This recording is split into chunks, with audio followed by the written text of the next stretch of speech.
Unfortunately, it's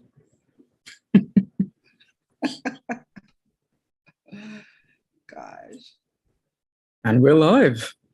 Hello, everybody, and welcome to this Andrew-less edition of In Search of Darkness Part 3, a watch party for the incredible film, one of my personal favorites, John Carpenter's They Live.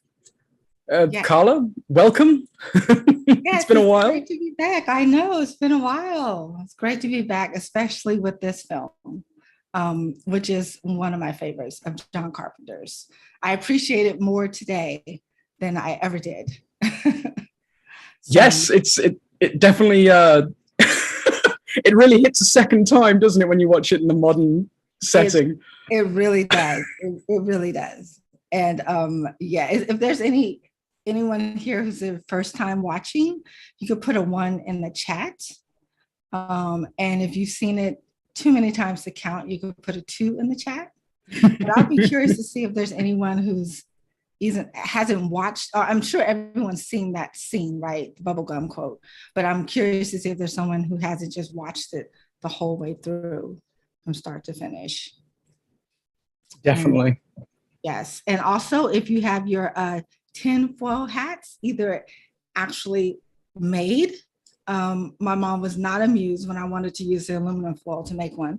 So I just have a meme of my aluminum foil hat that will be popping up throughout this chat for those who do watch party. I saw Weird Al Yankovic in concert like last week. Phenomenal performance. But yes, I will try and fill Andrew's shoes by doing the roll call for all around. On YouTube chat, I can see that we have Immortal Grimace saying hello from England. Hello, England, from Las Vegas. I miss you somewhat, although I hear that it's very warm right now, and I don't miss that. He says in 81-degree weather. We also have James Hellier. What have I done with Andrew? It's for me to know and you to find out. And over on the Discord, we have all of our regulars, all of our favorites. I am scrolling back a heck lot. I can see that we have Mr. Furzel, Sharon, Brainwire, and someone just typed and it took me right back down. So Ed with the Black Prince, the Hollywood Crypt Keeper, Chaos Sphere, Onzi, Calbot, David Mays. We have a nice group today. So without further ado, let's kick this watch party off. Carla, would you like to count us down? If you haven't seen, I did put it in the chat earlier on, but the sync point today is when the Alive Films Presents logo appears. And yeah, Carla, would you like to count us in? Yes, okay. So we are all going to obey or else in 5, 4, 3, 2, 1. Better pop these bad boys on. I'm definitely not going to wear these for the whole film. But when was the first time you saw this, Carla? Do you know when? Because for me, I have no idea. I think I was born already knowing this film. You know, so it came out in 88. For sure, I didn't see it in the theater. But I do remember watching it. I don't know if it was, I think it was either HBO or it was on cable. And it was like on a Saturday morning, I remember seeing it. And I didn't seek it out. It was just on back when, you know, they just played really good films or obscure films. And yeah, so I just watched it. And of course, I didn't really understand. My little mind really didn't understand everything that was going on, but it was just entertaining. It was entertaining and it resonated even at a young age. Like it's still like there was something there, you know? Right. And I was a wrestling fan, so. Yes, me too. Like when I saw that Roddy Piper was in it. Yes. It's like, oh, he was one of my favorites. He was one of my favorites as well. You know, this soundtrack. I know. I know that John Carpenter's really love him or hate him when it comes to the soundtracks. Oh, I love him. Well, the interesting thing is that they did the score basically this jazzy blues score based off of Piper's walk. So they watched the film and they watched him walk, and they created the rhythm and the beat to this score to his walk at the beginning of the film. I can dig it. Yes. This is a soundtrack to walk to. For sure. For sure. I need to have this on my playlist. You know, he almost wasn't in this movie because Vince McMahon was like, I'm starting my own movie company and I want you to be in my movie. And Piper was like, Vince McMahon, John Carpenter. Vince McMahon, I'm going with John Carpenter. So basically he got fired from wrestling for that. And he did this movie, and he's the only wrestler to be in like a #1 box office hit in like a major motion picture ever. Now that's incredible. Yeah, Vince McMahon, he gave us that. What was that Hulk Hogan movie? Does anyone remember that movie? God, I can't remember. All I remember from Vince McMahon's crazy attempt at doing everything was the XFL. Right. Oh my gosh.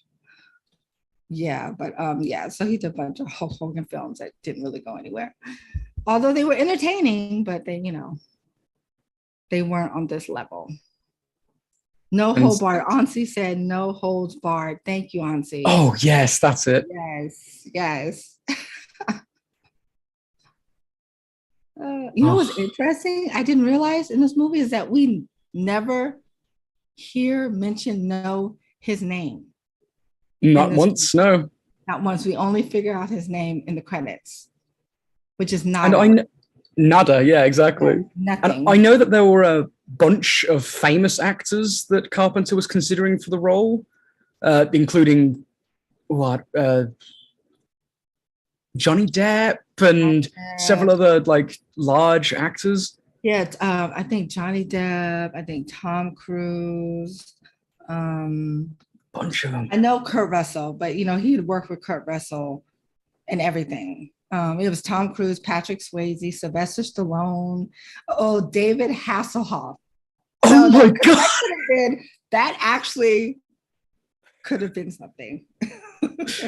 In an alternate universe somewhere, there is the Hasselhoff version of this film. Exactly. Who wants to see the Hasselhoff version of this film? Right. If you want to see the Hasselhoff version in this film, let us know in the chat with the hashtag Don't Hassle the Hoff. But yeah, another actor in this role, I don't know if they'd be able to pull off the ability to not be named at all in the movie. I don't know why Roddy Piper just perfectly encapsulates this everyman, this rugged everyman, and you don't have to question who he is. You just know who he is, the guy, Nada. Right. And we don't know his backstory, although he created a whole backstory for his character. I don't want to know. Don't tell me. But you feel that he's been through some things, Yeah. I was watching this scene last night with the lady on TV, and I'm like, oh my God, that's the 80s version of Kardashian. It is. It's so nice of this gentleman in the rocking chair to have the TV cranked up so loud that he can hear it outside as well. Right. In LA. This was filmed in LA, right? Like I believe it was. Yep, it was filmed in LA over 8 weeks. Interesting shoot, they had some challenges. Allegedly, they had to pay off some gangs in order to be able to film there, pay that extra tax. Yeah. You gotta pay the filming tax. Exactly. But on top of paying the gang tax, didn't Carpenter also give some of the local homeless folks food and technically a job just to exist? Yeah, that homeless encampment that we see in the film is actually a real encampment. And so he gave them hot meals, paid them money, gave them work. So yeah, yes, he did.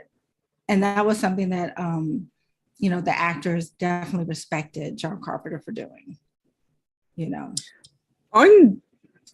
I'm always fond of hearing how actors interact with directors. Nowadays, it's a lot of publicity pieces, so you don't get genuine interactions unless someone's really bad or really good.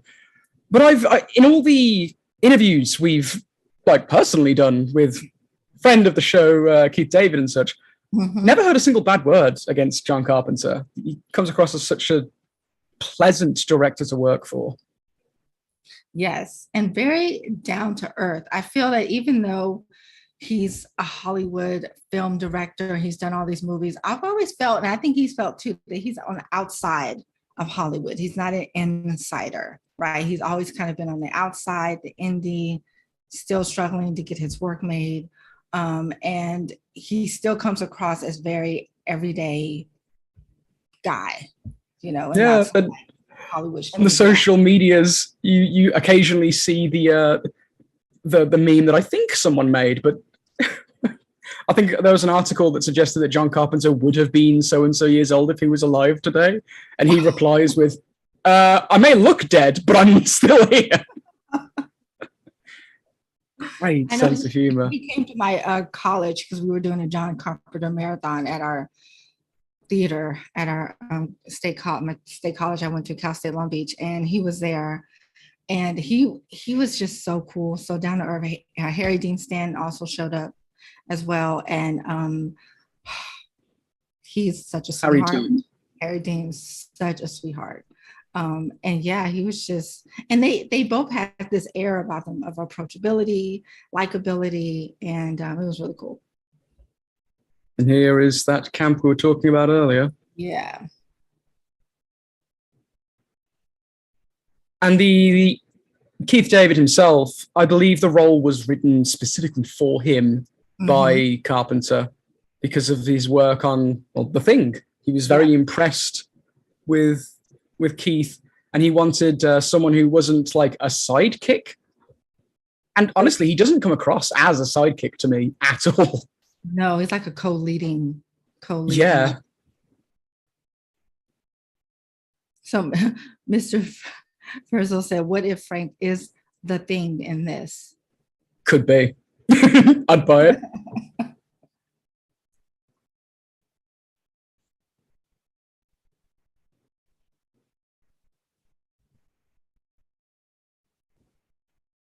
I do love how the soundtrack occasionally pops back in and then just leaves just as subtly. Masterfully done. You don't get enough soundtracks that are that necessary to a film anymore. Right.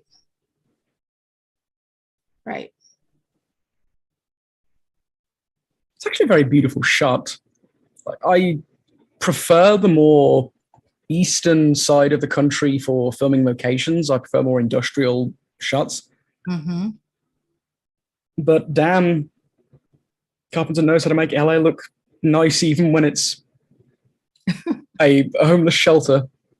I know. I think LA, because I was thinking it would have been a better setting for this film in New York or something like that. But I think LA was perfect because that's where you had the seat of film and TV production, right? Where you would have the signal, right, go out, and where you have this really clear difference of, the rich and the poor, like being next door neighbors, basically in LA, where you can see the dream, right? You can see the dream, but you still are just so very far from it. Yeah. It's thematic to the movie, having the reality of everything be right in front of your face and you can't quite see it. Speaking of seeing it, Immortal Rimus has told us on YouTube how he first discovered They Live on the Sci-Fi Channel about 20 years ago. But being an impatient teen at the time, the pace of the first 40 minutes almost made him switch it off. I can understand that. Right. I think the only reason I didn't switch it off when I was younger is because I must have seen like the fight scene a lot as a kid. Right. And I always knew it was building to that. I loved that fight scene. I still do. We'll talk way more about that when we get to it because there's tons of trivia. Yes. And it's interesting, like they were still able to hook up their TV even in a homeless encampment. They found a way to jack in and to get that TV signal to watch the TV. She just skewer a chunk of cheese with her nail. Yes, she did. And I have to say, those nails are back in fashion. Those long spear-like nails are back in fashion. How do you type with nails like that? Like, is it pushing a keyboard like this? How do you go to the bathroom like with nails like that? So do that.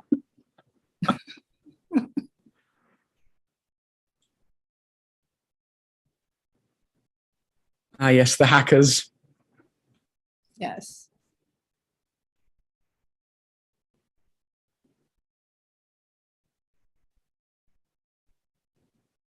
Now, I mean, John Carpenter has been very clear that this movie was written in response to what he saw going on at that time with the consumerism, with the Reagan politics, with the, masters of the universe, wealthy guys and the poor and the homeless and what was going on, the decaying middle class. So he was very, very clear that this is basically a finger to what was going on at the time. Things like crazy, psychotically rich people just wanting to buy Twitter or go to the moon just because they can. Right, exactly. Oh, right. Edward the Black Prince said George Flowers always playing homeless guys. Yes. And he was in several other John Carpenter films. Can anyone name the films that he was in? I'm glad you asked that. I was about to list off a few. So I'm glad you got that out before I had the chance. A little bit of trivia. And yeah, Immortal Remus, the famous Max Headroom hack. I have only recently seen the hack, and it's wacky. Like it's unnerving, unsettling, and yet very juvenile. I thought it was a little more put together because it's such a famous hacking event. Mm-hmm. But it is weird. Yeah, just some kids playing around, I guess. Technology that they were lucky to get their hands on.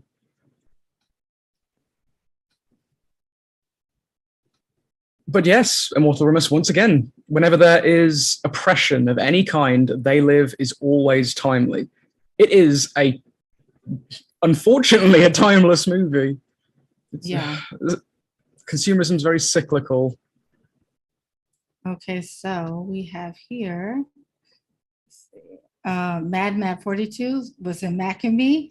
Thank you. Always love a Mac and Me shout out. Dave Mays, The Fog. Yes, he was in The Fog. Mm-hmm. He was also in Starman and, of course, Escape from New York. And Back to the Future, although I don't remember him Back to the Future. But it was just on the bench, wasn't he? Just getting kicked off by, was it Doc or Marty? Can't recall. Ooh, The Outer Limits. That was a good show. Yeah, I remember more the 90s version? Or was it 2000s? It was 90s. It was 90s. Late 90s, maybe early 2000s. Do not adjust the horizontal. No, wait, is it do not adjust your set? Yeah, we control the horizontal and the vertical. I do love how they're like, the damn thing's on the fritz again. It's like you are watching a TV outside and you're complaining that it kind of sort of works. Exactly. But this is how indoctrinated to television people were becoming at the time. TV was the new church. Yes. And for a lot of latchkey kids, it was like the babysitter. Mm-hmm. I identify with latchkey kids. I was like a late blooming latchkey kid. Seeing these palm trees reminds me I need to cut mine. I've got a palm tree outside my front, and whenever there's wind, the leaves, because it's a low palm tree, not a tall one, they just attack my house, and it sounds like Freddy Krueger's trying to get in.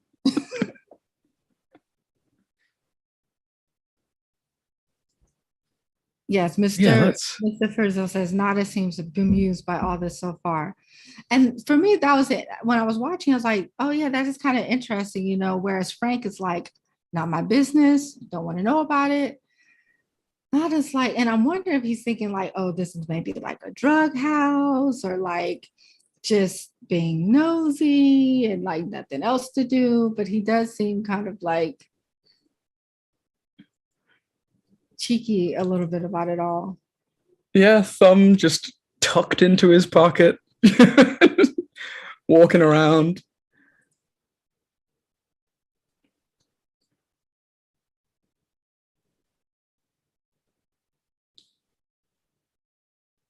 And it's interesting that, the cover would be a church, because you would think, oh, what's going on in the church? They're just doing prayer service. But it's just funny because that symbol of, church being back in the day, a place where revolutions, where advocacy, where a lot of things were started, in the church, particularly coming out of the Black church.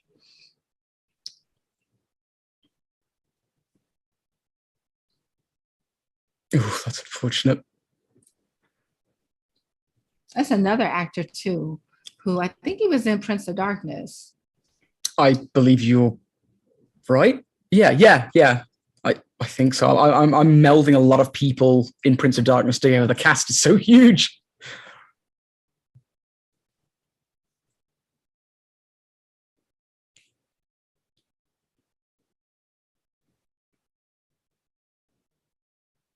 You gotta love how he's just piecing things together.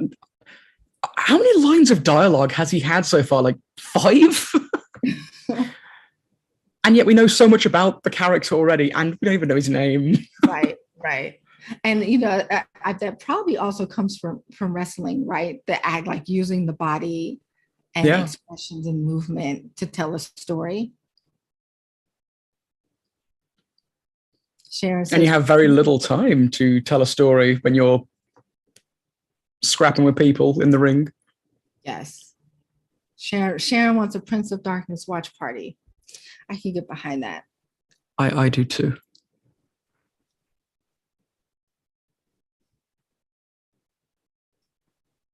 Oh, I'm seeing some Raziel. No, Rasputin, not Raziel. That's a different game.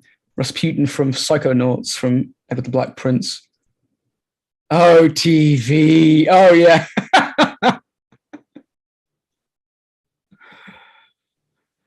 Man, I should play that game again. It's a good game. Oh, there it is. That pulse, the pulse of the film. Mm-hmm.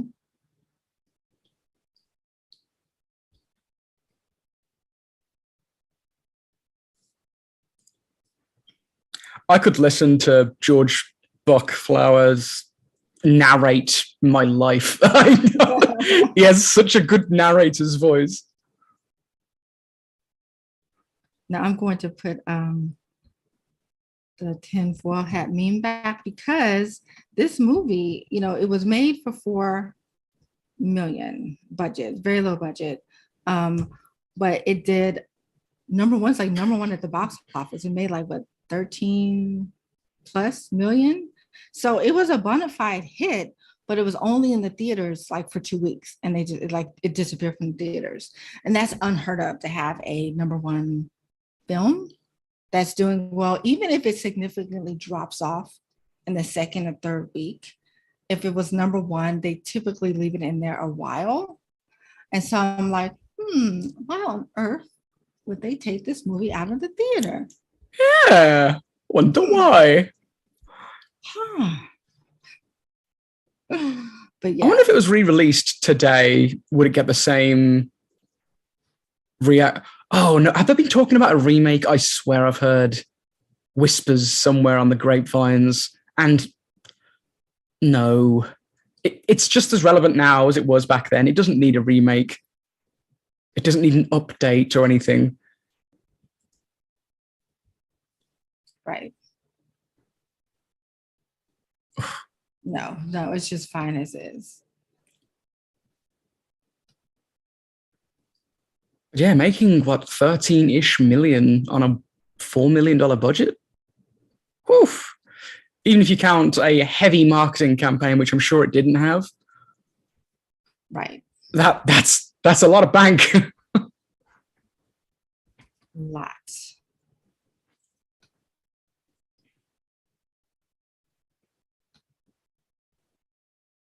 So I love it when says oh, go on. With which Lovecraftian horror short stories does this film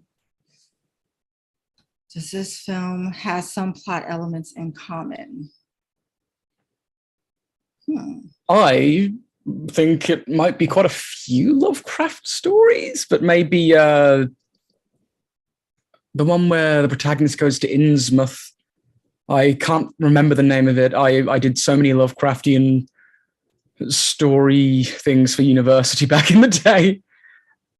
Was it just called Innsmouth? Yeah, people become fishy. I think because John Carpenter was a fan of H.P. Lovecraft because of the always some kind of revelation, something hidden beneath the surface with the character. I think it's the Dunwich Horror. I think that's the one that John Carpenter referenced for this film. Although this film was actually based on a short story called 8 o'clock in the morning by Ray Nielsen. And then that was made into a comic book where you get the name Nada from. And so that's where, because in 8 o'clock in that short story, a man wakes up, he was hypnotized, he realized humans have been hypnotized, and he has until like 8 o'clock the next morning to try to fix it. And it was published in Fantasy and Sci-Fi magazine. I need to read that short story. That sounds absolutely amazing. Yes. Yeah, I just saw someone post Chaosphere, a pre-Waco raid. I recently learned more about the Waco raid, and I don't know how such a thing can happen. It was pre-Waco raid and also pre-Rodney King, where law enforcement officers were seen in a very different light, not just protecting, right, the public. To serve and protect. Exactly, but being a menace. No, I mean, I love my new government, and I trust them implicitly with everything in my life. Exactly. I mean, we should have started this off by saying the Pledge of Allegiance. Yes, we should have.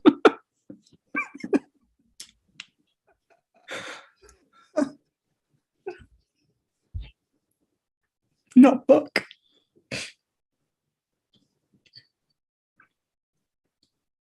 Again, everyone's running and he's just walking. Yeah, just meandering around. But this is one of the most aggressive move alongs I've ever seen. Yes. Although, to clean up Venice and Los Angeles area, I've seen some videos of them basically going and tearing down people's homes, and just like with these, not bulldozers, but like these machines, just like basically like bobcats. Yeah. So again, this stuff has happened. Let's clean up this area. Shall we get some people nice housing that they can, afford? No. We'll just push people out.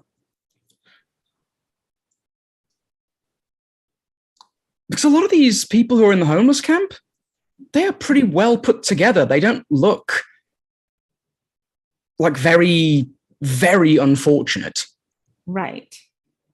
which They again, it's like today, you have people who are working homeless who have jobs, but just can't afford the rent. I don't know how people afford rent in LA, but it's insane. I know. That's why I moved from California to Texas. Las Vegas is starting to get that way. Things are getting very expensive. I'm lucky enough to already have a house, so I don't need to worry about that. But yeah, my place is worth like 4 times what it was when I got it. It's now, this nuts. Kid here, a little trivia. What?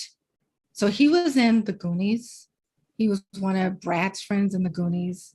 And he was in a couple other films, but he was in a popular made-for-TV movie that came out in the 80s. His name is Jeb Stewart. He plays a homeless kid in this, one that gave him the binoculars and is now fleeing with him. He was in Once Bitten, The Goonies, and he was in a very popular 1987 made-for-TV movie adapted from a novel. The hint is V.C. Andrews. That's the hint. Mad Matt posting Hitchhiker's Guide to the Galaxy image. Can you imagine if any of the folks here in the camp would have lay down in front of the Bobcats? Oh. Bypasses need to be constructed, sir.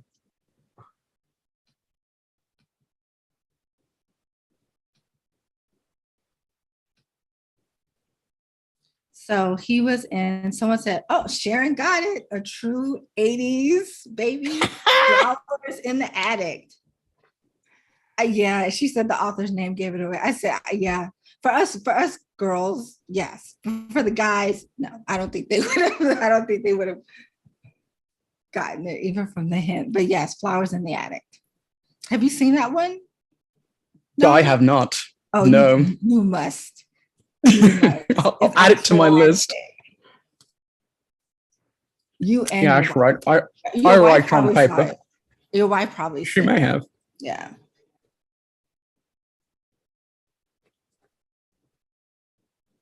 Edward the Black Prince. My mom's loved that book. Exactly. It was our good friend Harold Ramis there, wasn't it? I just saw taking a photo of someone. I may have been completely incorrect. Oh, I didn't catch that.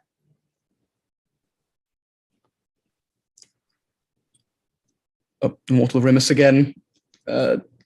It's getting ridiculous in London now. You'd be lucky to get a small box for £700 a month. I mean, you at least get a refrigerator box for that price. Oh, try It'd be in a bad neighborhood though. Try a bunk bed for $1,000 a month. A bunk bed. Yeah. Ouch. In San Francisco. Yeah. Oh. A studio. And I think was it Denver? Someplace the studio is like $4,800, like $5,000 for a studio. That's insane. I mean, look at this very spacious apartment that Nada's looking at. Oh, this is the church still, isn't it? My bad. Yeah, the church. Listen, I didn't like roommates in college, and I definitely don't want them in my life. So. Tell me about it. My parents are coming over to stay with me for a bit in July 4th, actually.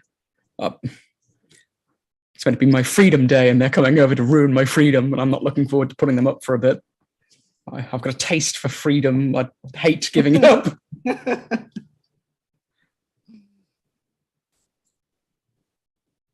The famous dirty. I wonder how much set decoration this alley needed, if any. Right. Exactly.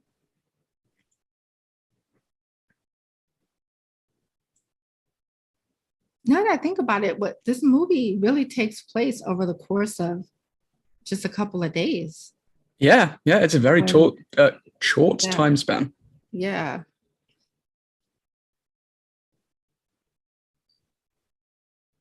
Those shades would go for a lot of money these days. Hey, my shades aren't too dissimilar. A happy accident.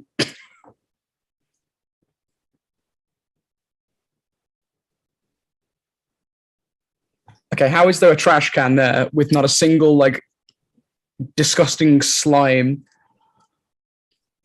in there? Every trash can I've ever been in, you know, because I rummaged through many trash cans, always have disgusting slimy things everywhere. Is there something you like to share with us, though? I'm not eating well.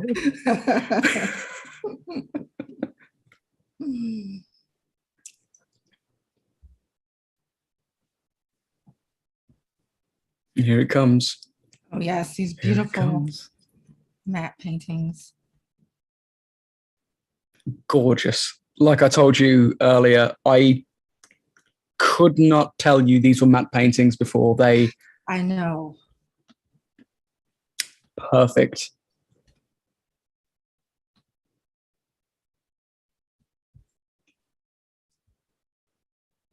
I mean, they use like every trick in the book, special effects wise, in this film, right? They use stop motion, matte paintings, some opticals. Yeah, phenomenally well done. By Jim Danforth. The paintings? The matte paintings. Yeah, the matte paintings. Yes. I could have that man paint my life. It's phenomenal.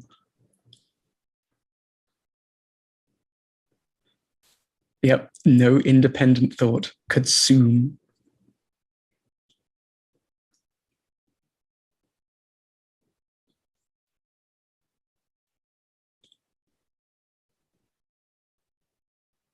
I always liked his reaction. I always thought his reaction to everything that he's finding out was the most real.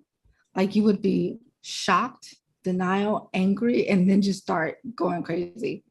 Yep. Then, but look, okay, but see, okay, listen. And then, but see, then you think today where you hear stories of people just losing it, and you're like, out of the blue, they just lose it, and you're like,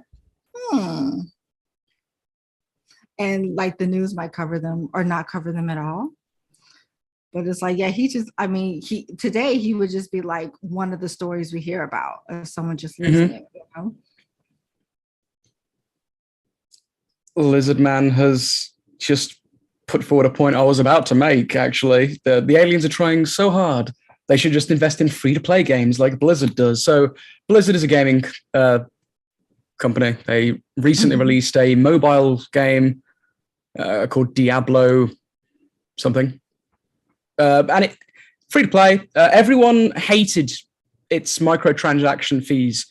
And I saw an article that suggested it made millions of dollars in 2 weeks. So someone's giving them all this money. It's wow. Diablo Immortal. Thank you. So yeah, they made $24 million in 2 weeks. Oh my gosh. That's crazy. So as much as people don't want to give horrible corporations all their money, someone is.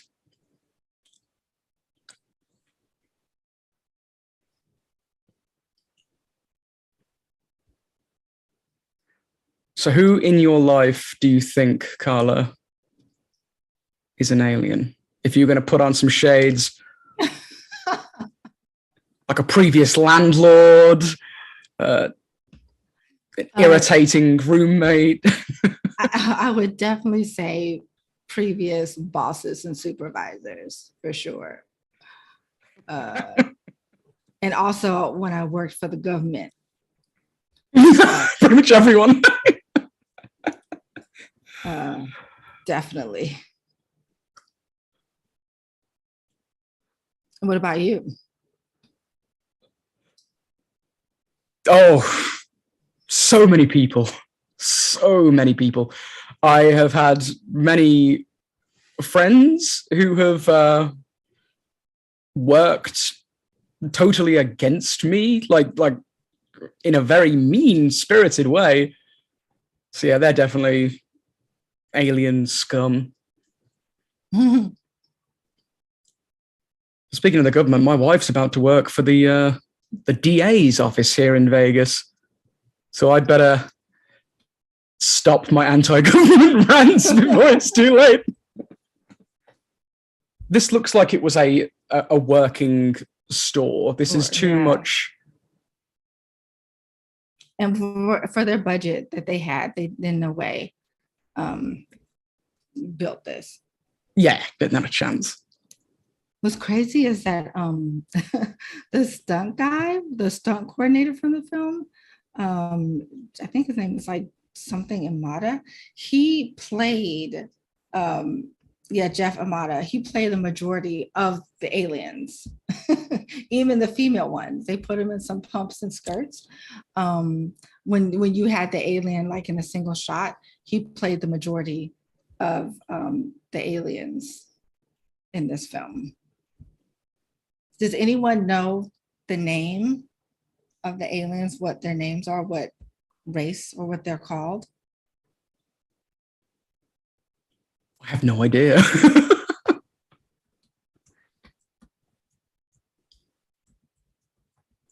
Now, hello, Shanjak, if I'm pronouncing that correctly, on YouTube. Coming in with some good opinions about how the movie was prophetic. Oh God, yeah, putting on some shades in the World Economic Forum. Oh my gosh.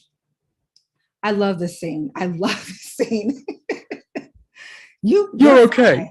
You're okay. Real fucking ugly.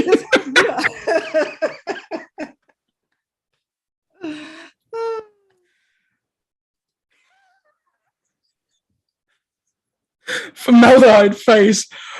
I'm adding that to my personal lexicon. I might start doing that, like in public, randomly. Just, I've got one that could see. See how quickly I get thrown in a loony bin. Oh, I know. So these aliens are called the blue aliens, aka the fascinators. So their homeworld is unknown, but they go from planet to planet, and they disguise themselves as humans to invade Earth, but we don't really know their real form, because since they go to planet, they could easily probably take on other forms. And they were designed by the producer, Sandy King. And Carpenter didn't want the typical aliens that we see in X-Files and Communion. He wanted something a little bit more kind of real, and to say something about them kind of playing on the decay of like human nature and how they're kind of decaying in a sense with their metal eyes. And yeah.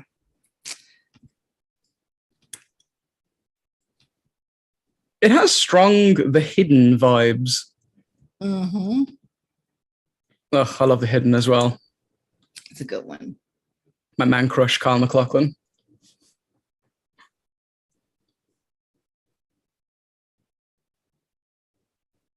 You have to wonder, how long have they been on Earth for them to be in law enforcement, so integrated and ingrained into like society? I mean, majority of those people in that store were the aliens.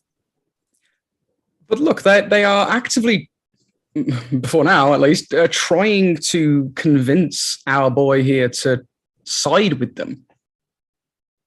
They're sinister as well. Like, they could have just killed him. He's a nobody. No one knows who he is. Right. The law enforcement could spin it anyway.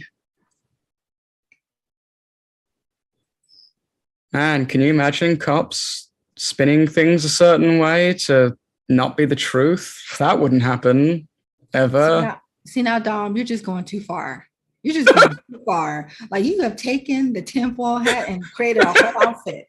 Okay? Yep, I'm 90% tinfoil at this point.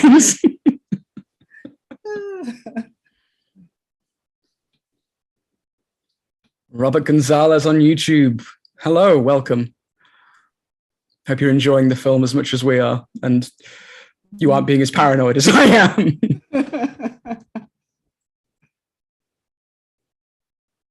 And I'm all out of bubblegum. Ugh. There are a few lines that are silly. yet so badass that you can't help but go, yeah, when you hear them. Yes. I also thought it was smart that he sees the aliens and everything in black and white, almost like that Kill Bill vibe where it's a massacre happening, but it's not as impactful because you don't see the blood red and that, the red blood and everything. Yeah. It must have saved a lot of money as well. Oh, for sure. For sure. Would you like to share a little bit of trivia about that line and where it came from? Oh, yes. So this is some trivia that I'm very fond of. Mr. Piper, Senior Esquire, wrote it himself for his career, for his wrestling career. And I believe he gave Carpenter a little notebook full of lines that he prepared. And I think Roddy Piper himself was like, "Hey, let's use this one."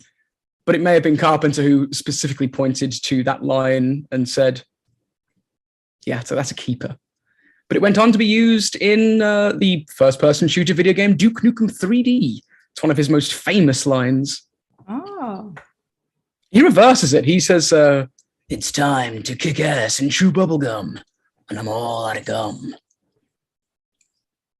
And so I often misquote the film and say the Duke Nukem version. "I have come here to chew bubblegum and kick ass, and I'm all out of bubblegum."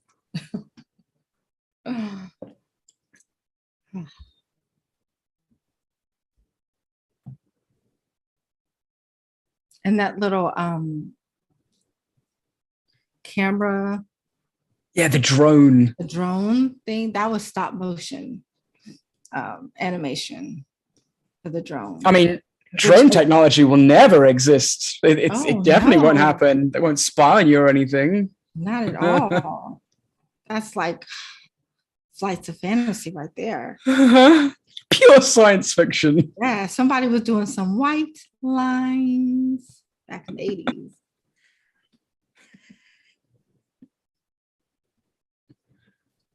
Brain wire for you. Yes, Meg Foster is a great actress.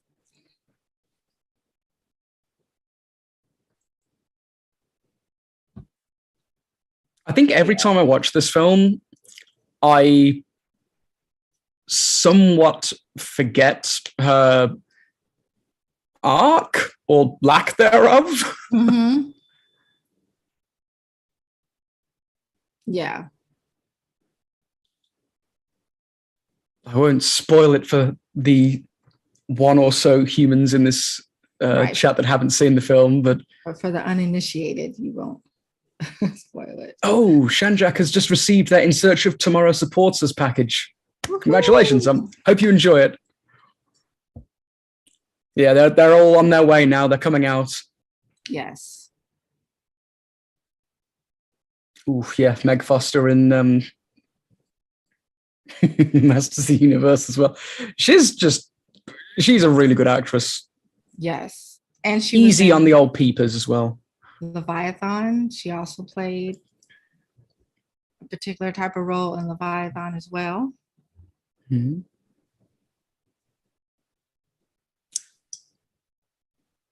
This movie does a really good job of showing how people just observe and don't do much else.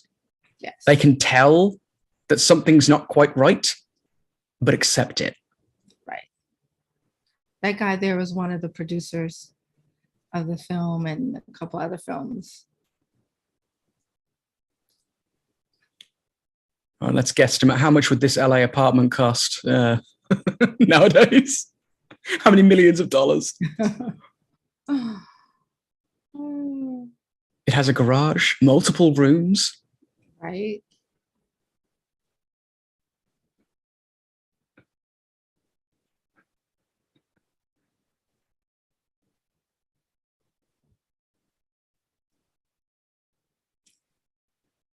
Immortal Rimus saying John Carpenter's films have influenced a lot of video games. When you think of Big Trouble in Little China, it must have influenced Mortal Kombat. Snake Plissken influenced Metal Gear games. Yeah, I mean, Snake is the protagonist of the Metal Gear games. I think he even calls himself Snake Plissken, or Pliskin as a disguise at one point. But Big Trouble in Little China, that's got a special place in my cold, dark stone of a heart. I love that movie. Me too. Like that movie. So many memories. So much love. Like that. I quote that film. That film. Oh, yes. Like my spirit animal or something. Like Soul on the Reflexes. We'll save our Big Trouble chat for the Big Trouble watch party that is happening in a few short weeks. Yes, it's happening. So excited. But at my wedding, my wife had a lovely red lipstick. And in every single photo after the actual ceremony, you always see me with lipstick smeared on my face, regardless of how many times I wiped it off.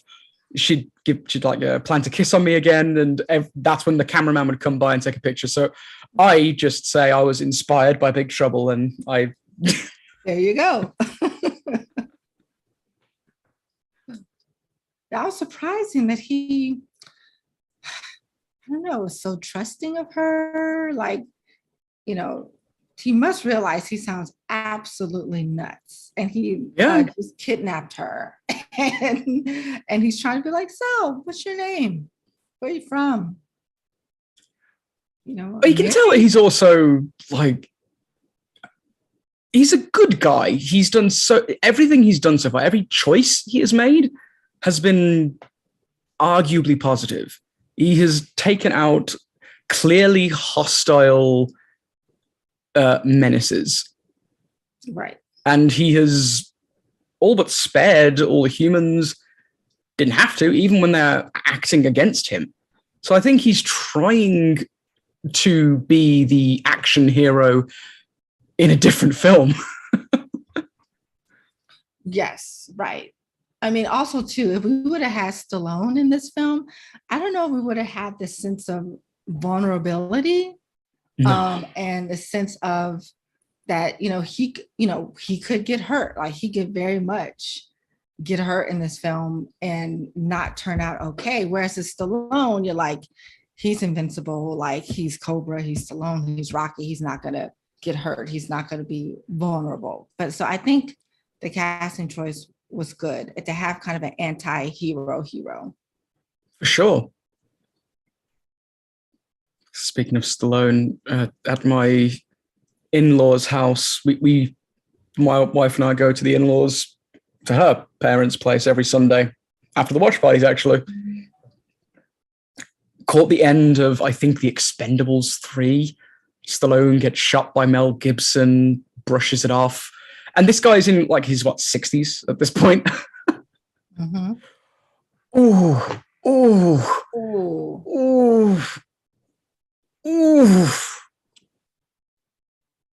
Watching this last night with my mom, she was shooketh.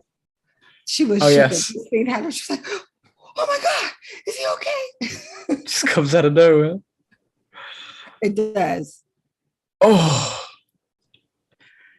But look, I would do the same thing. I was like, I don't know this guy from Adam. He's in my house talking some crazy stuff. Out the window. Oh, and yeah, if it was Stallone here, stand up, walk off. Roddy is dazed, confused, struggling. Yes. God, we're so far out of LA. They must have driven for a while.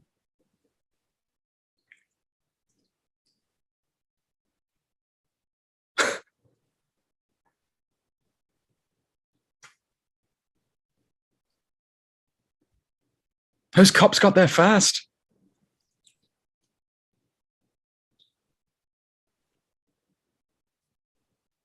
Mr. Fursel, I believe Roddy could have handled that in real life. I like to believe that too. Yes. The maniac. Yeah. Immortal rumors coming in saying that Roddy was a great actor and it's a shame he didn't do more films. I fully agree. He did do quite a bit though in his short He time. should have done more. I know that he did a small stint on the popular TV program Always Sunny in Philadelphia, playing a very comedic wrestler known as the Maniac. Totally different role for this, and seeing them back to back is the man has a certain degree of range. He has range within a very particular sphere. Right. Didn't he do Hell Comes to Frogtown? Yeah, Yeah. I like that movie. That's a beautiful sky. That is such a beautiful skyline. Also, he credits this film with reviving his wrestling career. He was way more popular to the point where Vince McMahon had to bite his tongue and take him back. Because it was just, he would have wasted too much money not having him back as a wrestler. Oh, yeah.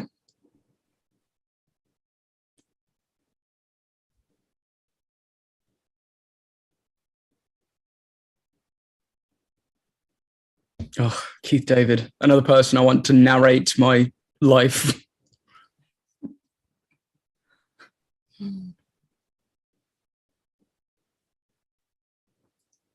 Like Keith David, like, I don't want to know. I don't want to know you're here. Just leave me alone. Let me go on about my life.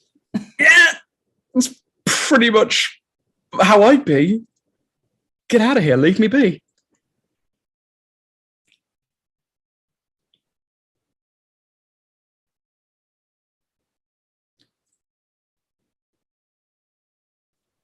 Didn't even photograph his mullet. I'm thinking, how did they even get that picture of him? Good point. It's like they know they can find out anything and everything about you. Yeah.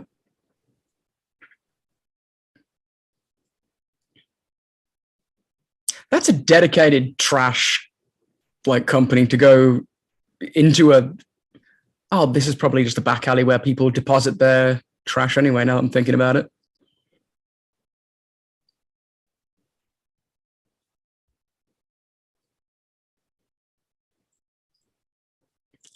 I'd be screwed if I was in that situation. I do not know how to operate this kind of machinery.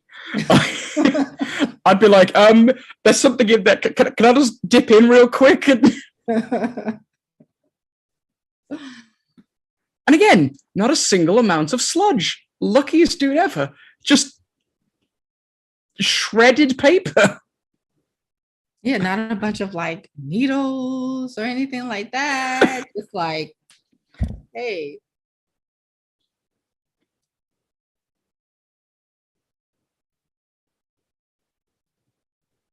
This guy's having a rough day. Rough couple of days. Getting thrown out of a window, getting thrown out of the back of a garbage truck. Oh man, that garbage guy is going to be pissed when he gets back to the yard or wherever he's going and he sees there's no garbage in the back. I get paid by the pound or something? I don't know how garbage guys get paid these days.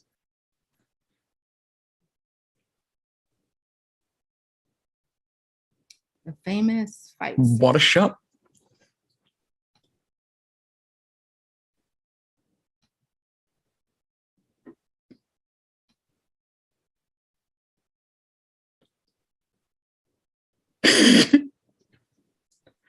Would you accept a stranger who has been known to kill giving you their shades? You know, I wouldn't want anything to do with them. But the one thing I've always thought about this scene is the resistance, and it definitely being a symbolic of people not really wanting to know the truth. They're happy watching their TV and their sports and, you know, going about their lives, being asleep. Ignorance is bliss. Yeah, yeah.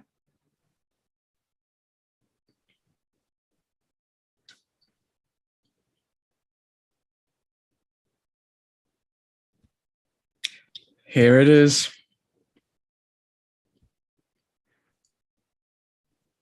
And they performed this more or less to like wrestling standards, right? Pulling only face punches.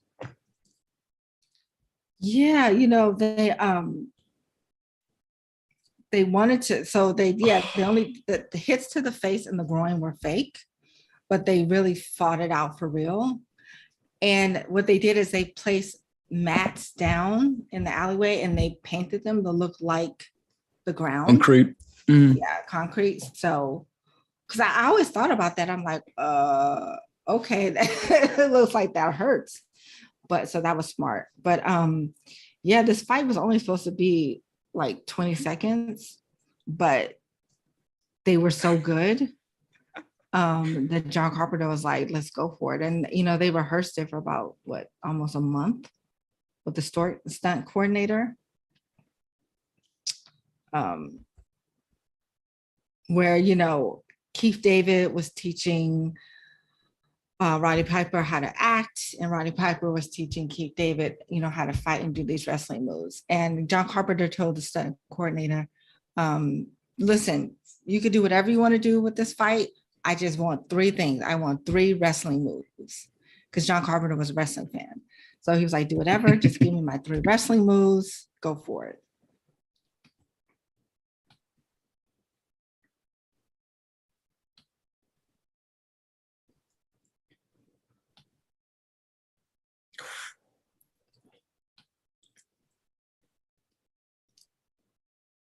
I mean, this is some dedication.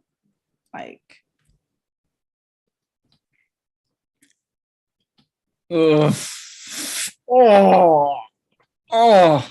My back. I know. I mean, I feel half dead when I sleep funny. So having that, can't imagine. It's funny as you said that. I was watching this. I was like, this is like the perfect representation of my mornings. Like me asleep is Keith David in the morning is Nada. We were getting out of bed. Trying to get up, yeah. Exactly. It's basically this. This is basically my life for 6 minutes every morning as I struggle Good to metaphor. get out of bed. The bar of wood, the 2x4 is coffee. Exactly.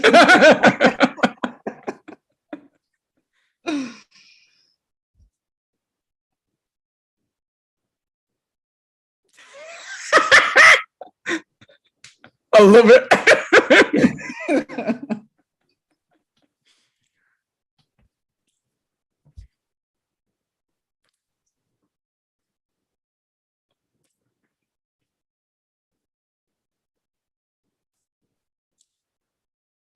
There's so many fight scenes that you see in films from this leading up to today, and so few are good. So few are good. And John Carpenter isn't exactly a fight scene coordinating kind of director, and yet, it's so brutal. I know. He was like, no kung fu, no karate, no kung fu. No one's gonna be busting out with any fancy moves. I kind of want to say a John Carpenter kung fu movie. Well, there is a John Carpenter kung fu movie. And boy, is it great.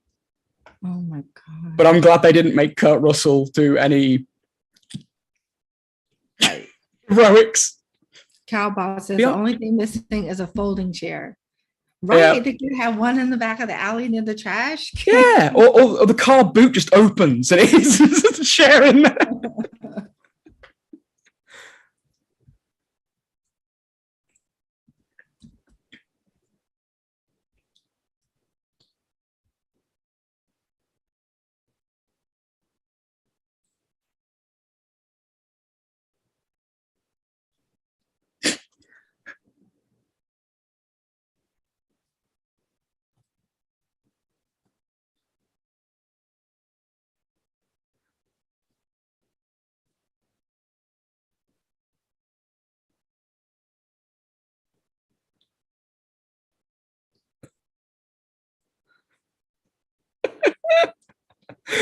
Mad Matt with the fight scene in Raising Arizona, Cage versus Goodman. Mwah, that is cinematic masterpiece. Yeah.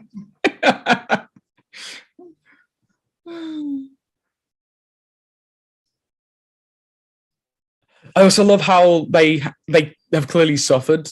Again, if Stallone was starring here, probably wouldn't be as beaten up, looking Right. like a absolute piece of work, swollen.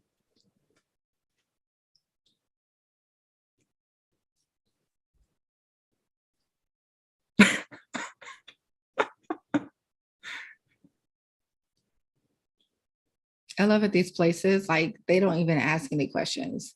They're just like, you want a room? You got the money? Okay. No questions asked. We don't want to know. It's like here in Vegas.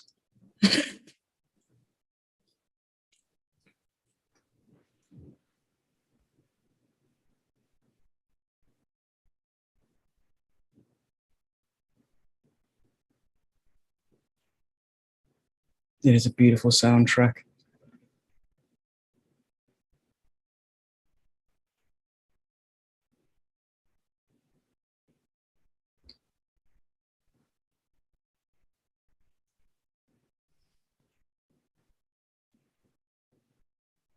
I don't want to sleep for a whole week. I know, right?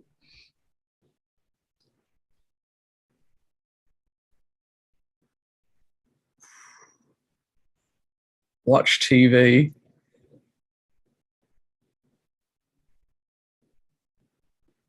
Mm-mm-mm.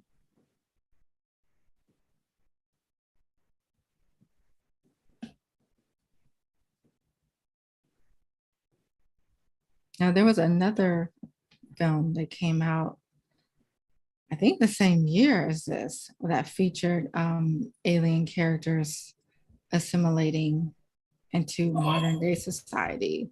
Does anyone know the name of that movie?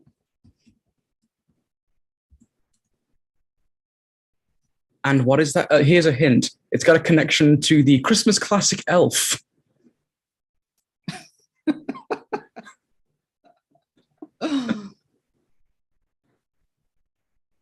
Unless I'm completely wrong, in which case ignore what I'm saying. Matt 42, you are correct. Alien Nation. Sharon, you are correct. Alien Nation.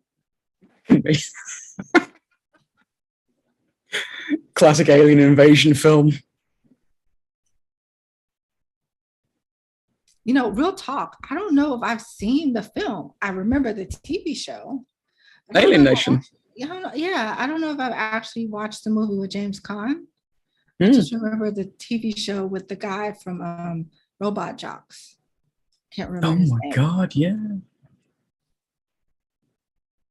And I will never, ever get out of my mind the birthing scene from the TV show Alien Nation. I don't remember that. I'm glad I don't remember that. Like, block it out. Don't even try. Don't look it up. Don't Google it. Don't go on the dark web for it. Don't, just leave it alone. Just trust me. Leave it alone. Okay. Ignorance is bliss. Yes, ignorance is bliss. So you're not going to be shoving a VHS tape in my hand saying, watch it, wake up to the world, Dom. No, will not do that to you.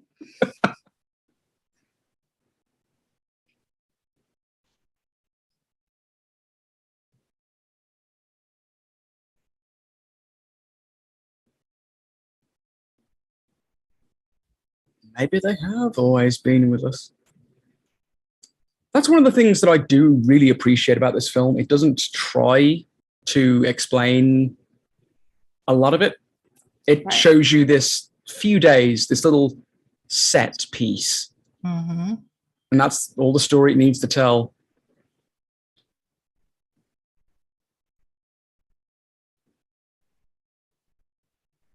And it makes you want more. But that's what a good short tale does. It leaves you wanting more.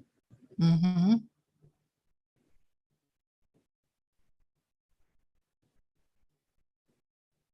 And the chemistry between them was so great. It was really good. I mean, they became buddies off screen, Yeah. Chief David and Piper. In our movie In Search of Darkness, Keith David goes in talking about that, doesn't he? Saying how he and Roddy were good friends. Mm-hmm.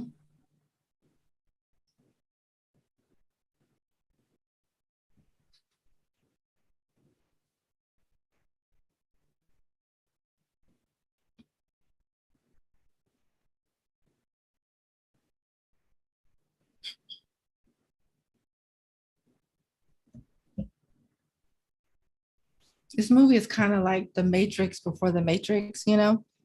Oh yeah, for sure. Mm-hmm.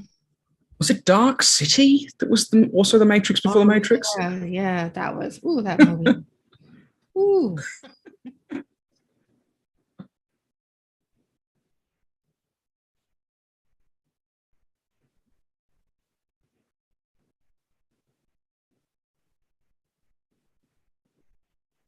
I like to imagine this was a member of the gang that they had to pay off, and he was just like, I want to be in one scene. What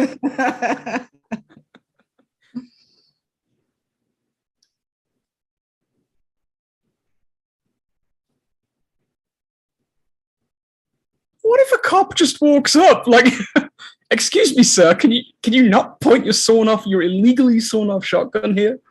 Exactly. Lizard Man Dark City, it's an alright film. I enjoy it well enough. The director's cut, at least, the cinematic cut is a bit confusing. Leaves out some very important details.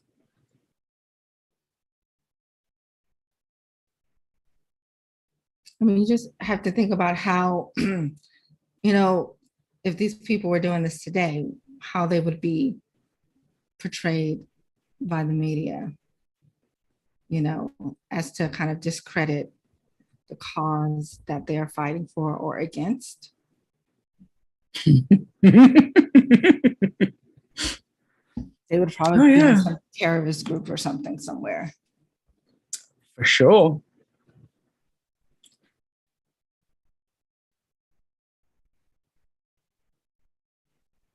This guy on the TV reminds me, oh, you didn't grow up in America, but if anyone remembers this, I swear I'm not crazy, but late at night, it was this white guy that would sit in a chair and he had on a hat, glasses, and a beard, and he would just be talking. And it would like the only angles are like whole chair, just his face. Whole chair, just his face. And I have to figure out who that guy was, but he would just be talking and talking and talking. If anyone out there knows what I'm talking about, please let me know. I'm not crazy. It reminds me of the Open University in the UK in like the early, well, I think it was the 70s when it started. But there was a television university station. I don't quite remember how it worked because I was a bit too young. But it had just a dude talking about, I don't know, Henry VIII and stuff just on TV with a white background, very low grade filming.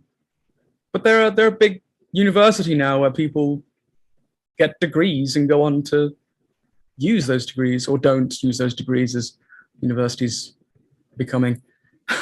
Creative writing, English literature degree. I'm using that to its fullest.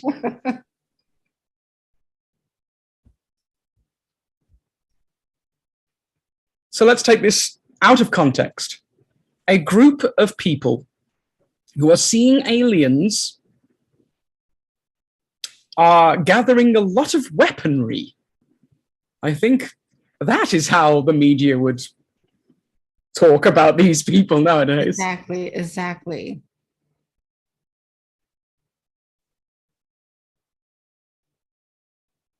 Probably label them as some like strange cult or something. That Waco comparison coming up again.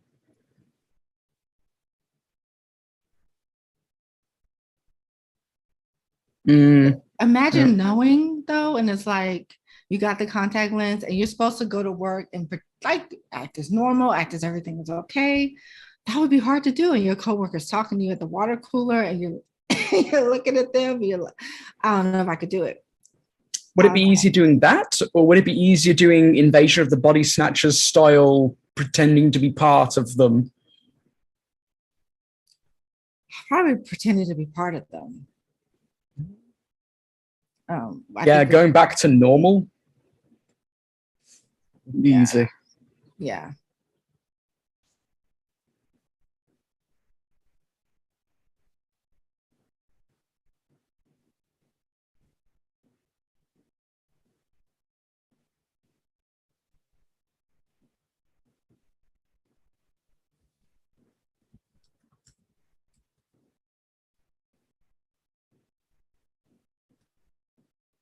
She's got the most hypnotic eyes.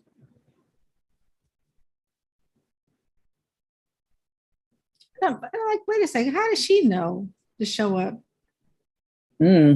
here?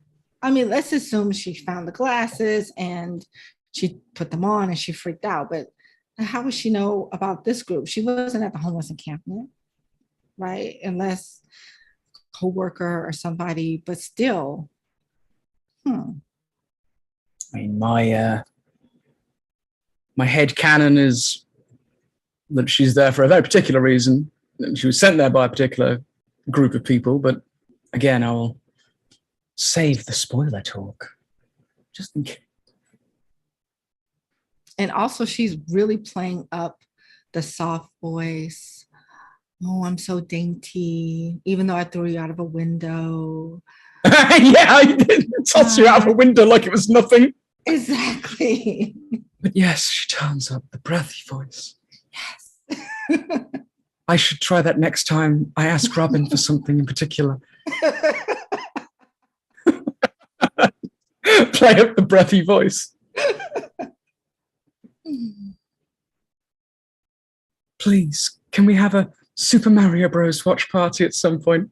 It's technically a science fiction movie. And then everything just blows up around you after you ask him that question. Tends to happen wherever I go. Wow, this is really brutal. Now that I look at this, it's pretty brutal, this scene here. Yep. I mean, John Carpenter, he did Assault on Precinct. Was it 13? 16? Yep, Assault on Precinct 13. 13. Yeah.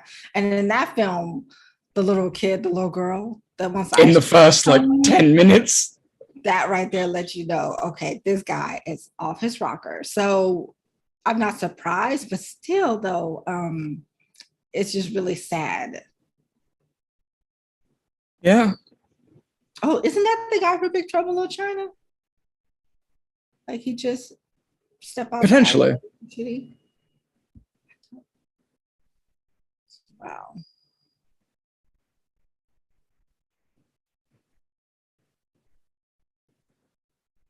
There you go, Carla. Sharon's taking a crack at the random dude with a white background.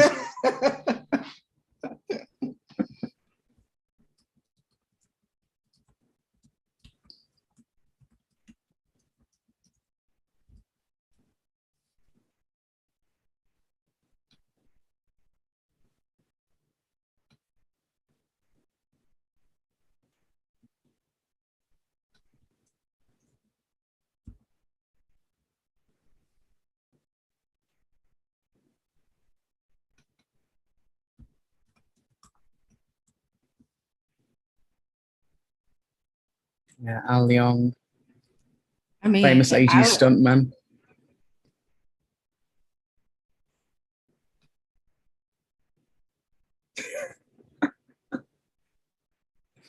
Lizard Man coming at it again with the video game references. Another inspiration from this movie that made into Duke Nukem. You never have to reload your gun.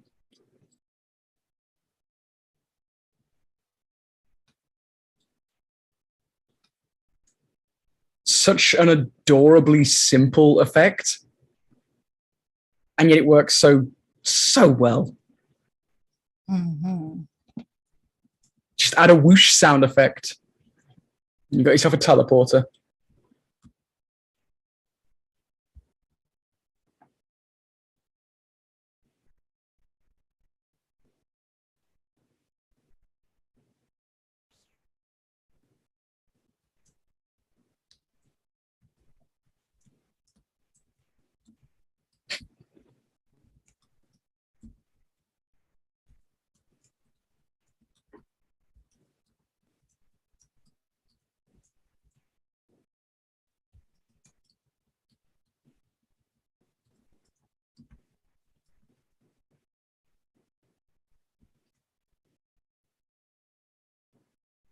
Portals before Portal.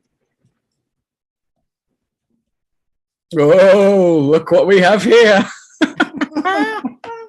Yes. Does anyone know what those are?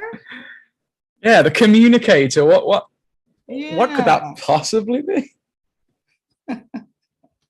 It's been seen before, that's for sure. Yes.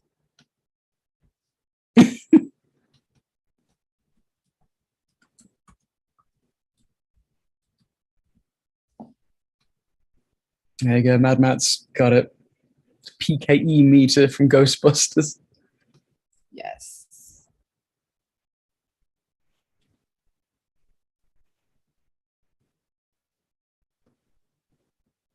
Does that mean the aliens are also ghosts?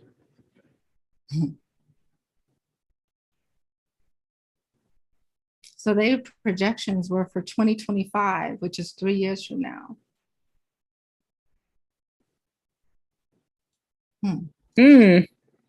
Might be time for that tinfoil hat picture again. 2025.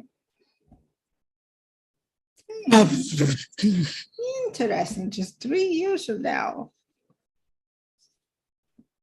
God, it's a little frightening, isn't it? It is.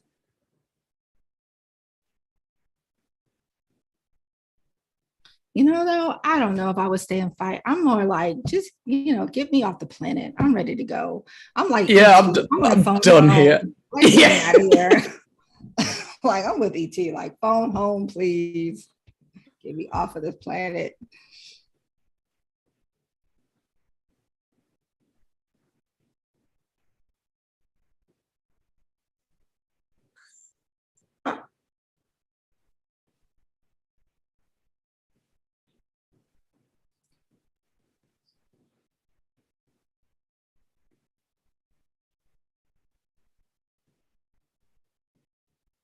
He sold out. Mm-hmm. But you know what? You can't be mad at him. Can you be mad at him? I mean, what? He's homeless. Wait, what's he gonna do? What is he gonna do? Yeah, his fellow human wasn't exactly giving him that much of a hand. Why not be co-opted? Right.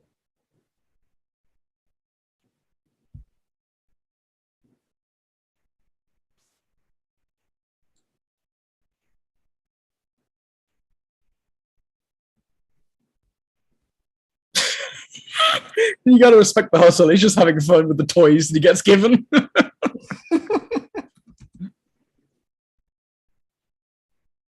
I imagine he's the kind of guy that wants a beer from the fridge, so he uses his watch teleporter to get it instead of getting up off the couch.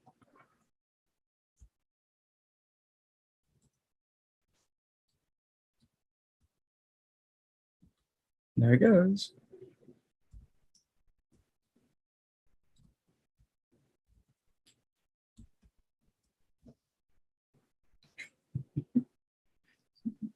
Money.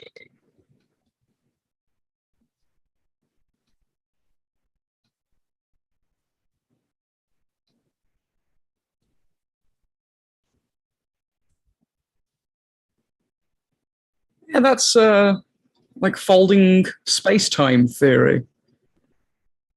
The very popular image from 90s Event Horizon of you take a straight line, let's say the one point is Earth and the other point is, I don't know, a planet a trillion light years away, and you want to get from one place to the other. It's going to be that distance regardless of, oh, there you go, regardless of how you do it. But if you fold space-time, it suddenly becomes instant travel. So that's the idea of traveling while folding space, like warp drives. That's the theory. Thank you, Bill Nye, the science guy. Cool. I asked the chat, real talk. Would you join the aliens or would you fight and join the resistance?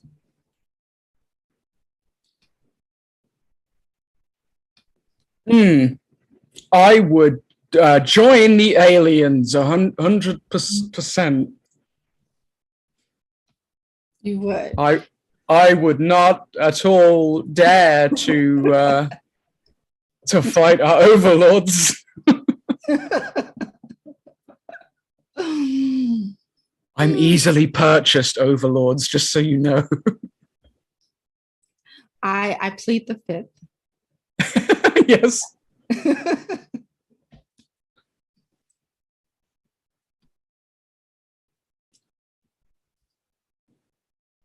I love how he drags him by the goatee.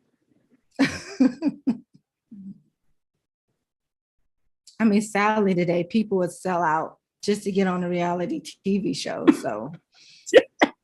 I mean, I think we'd be in trouble. Oh yeah, yeah. From a few followers on Twitter or Instagram or TikTok, and they'll sell out. There you go. Immortal Rimus would join the aliens with their own agenda. I can appreciate that. Mm-hmm.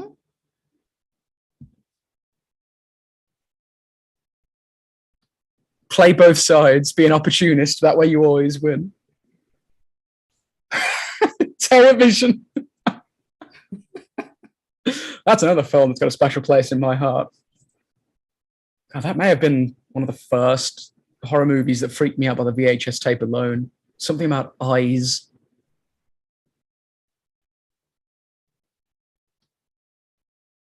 He's got a good point. You might as well be on the winning team.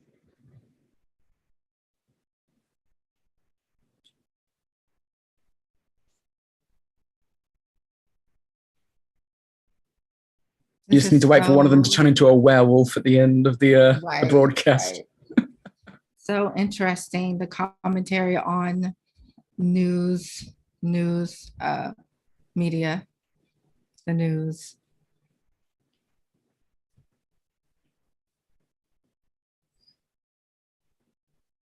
Just put the glasses in front of the camera lens. You'll be fine.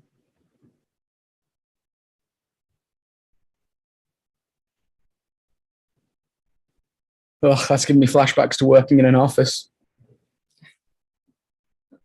Yes, Anzi, I want that juicy steak. I want to be blue pilled and get that juicy, juicy steak. Exactly.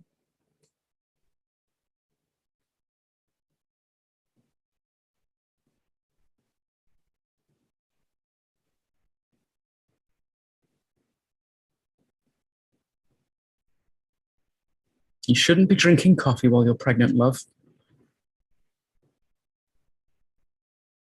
Not a pot of it, anyway.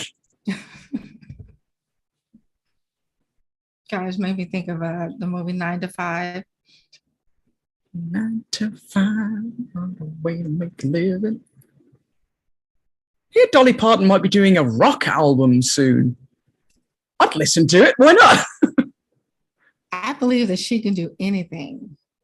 She had to turn down. Well, no, she turned down the being entered into the Rock and Roll Hall of Fame because she isn't a rock and roller, and that's what sparked the idea. She's like, maybe I will do a rock album in case I get nominated again. America's Last Sweetheart. Yes. I'm like that guy. I'm getting out of here. Mm-hmm. I should have called in sick this day.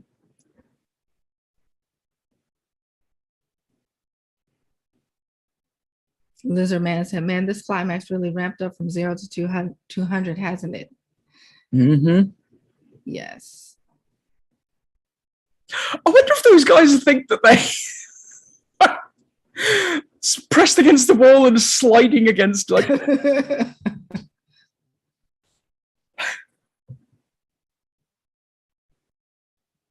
Here we go again. PKE. And again, this soundtrack is so simple, but it's effective. Yes. I swear they've used that muzzle flash shot like 6 times as well. Right. I think they knew that this was a mission that they could possibly not survive from. I mean, because they're going into the heart of, you know, the heart of the aliens, of the signal where everything goes down. Like they made it in, and I don't think they're even thinking about making it out. See, if they had Maverick on their team, Maverick would have come up with a way to get everyone home.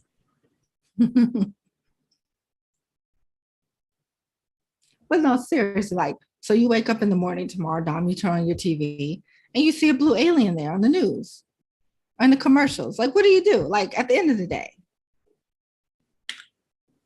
Like, you walk outside. I mean, you know, it's like, yeah, what do you do? what do you do? You get flipped, turned upside and down, and you're like, okay, this is reality now. I mean, people probably accept them, honestly. Like, I've had worse. Most people can't even bloody accept, you know, your neighbor. Sad, horrible truth about it.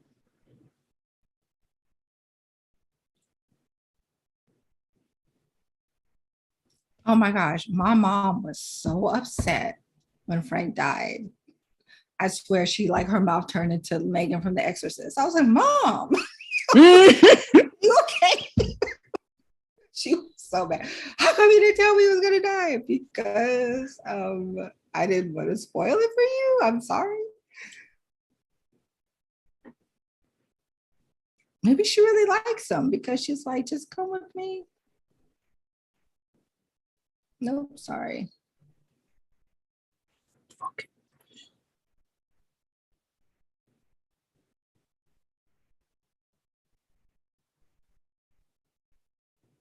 was one strong little pistol. Okay. Now he said he was a little he said in interviews that he was kind of disappointed. Oh, this scene here with the dish exploding, that's the matte painting with the optical illusion for the special effects. He said he wanted his middle finger to be straight, to be firmer, to be stronger. He felt that he went out weak. Limp? Limp, yes. But I never saw a problem with that. Yeah, me neither. I think that, you know, that even someone, I think for it says that even someone that by society standards is powerless, that was still able to do this, you know? Yeah, it's very thematic. Harry reproduce.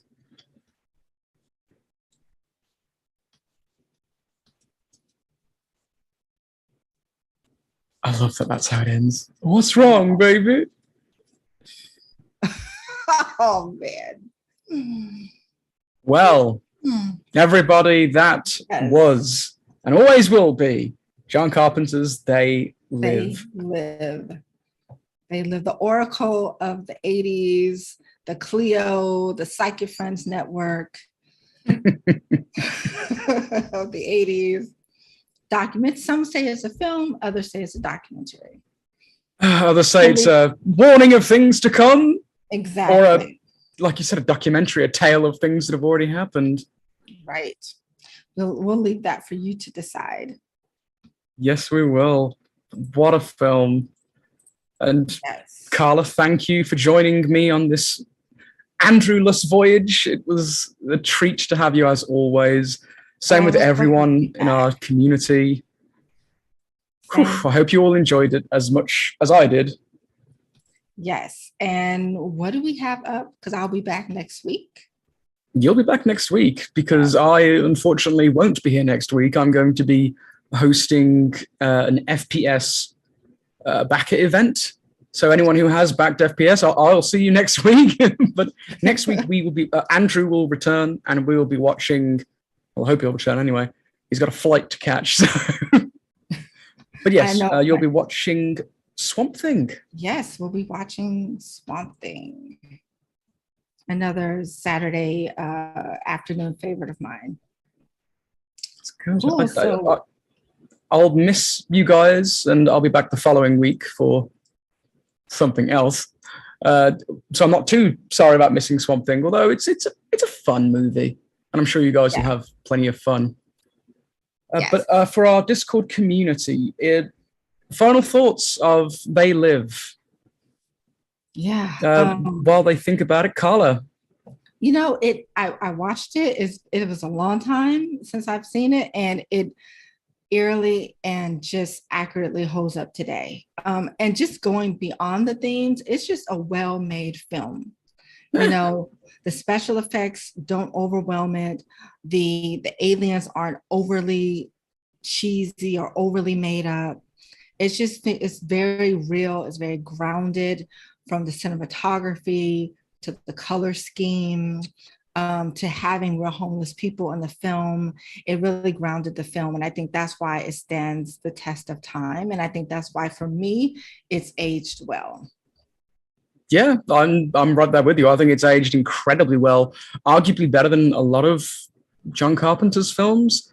Even though I'm a huge simp for John Carpenter and I love pretty much everything he does, I think that Like They Live is one of the films that has only gotten better and better, and it's easier to recommend as time goes on to people.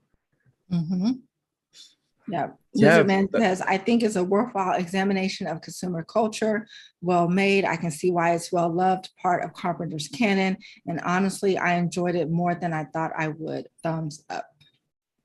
Cool. Glad you enjoyed it. Mm-hmm. Well, that will bring an end to our watch party. And once again, thank you, Carla, for joining me. Thank you, everyone else, for being here too.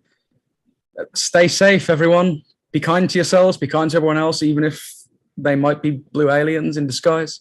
Remember, obey or else. Or else. And yes, we will see you all, apart from me, in 7 days. Bye-bye, everybody.